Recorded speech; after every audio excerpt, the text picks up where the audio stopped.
Alright, we're going over this particular engine here. It's a 0.38174.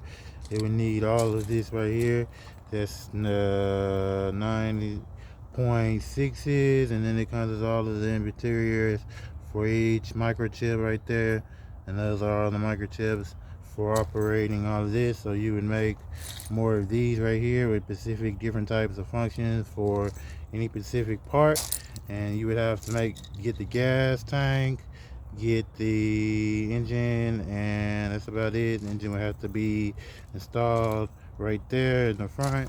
Then you go right here and you see 90 hundredths, and that's 0.6 on the pump that you would have to make out of it. So you would need all of that down there and all of this over here, and the front, nothing underneath, nothing inside. You're making all your own pumps and all your own pipes for a 6.0-700 milliliters for 0.8 of a, thrust upward.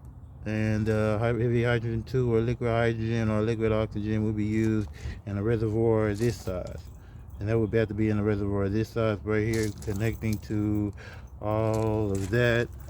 And then you connect everything right there going upward with all these parts, but that's not necessary. You just need that going right here and all of that. And that's 0.6, 0.3, 0.4, 4.3, 69.1, 69.21, 69.800, 800-2, and 400-255.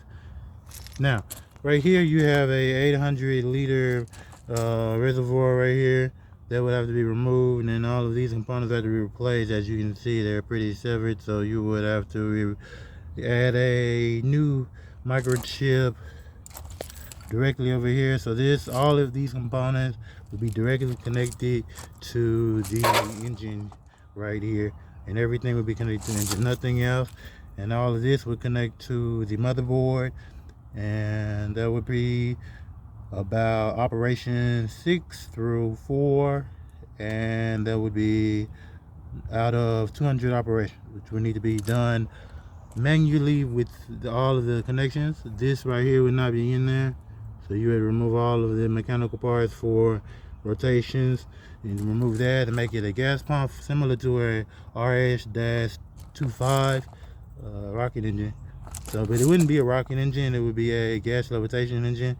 Then you would still need to add the rocket engine, I suppose, and directional thrust from any one of these right here. These would connect to directional thrust and all of that, and maybe from oxides, directional thrust from RS-25, and anything related to 900-400-2. Thanks.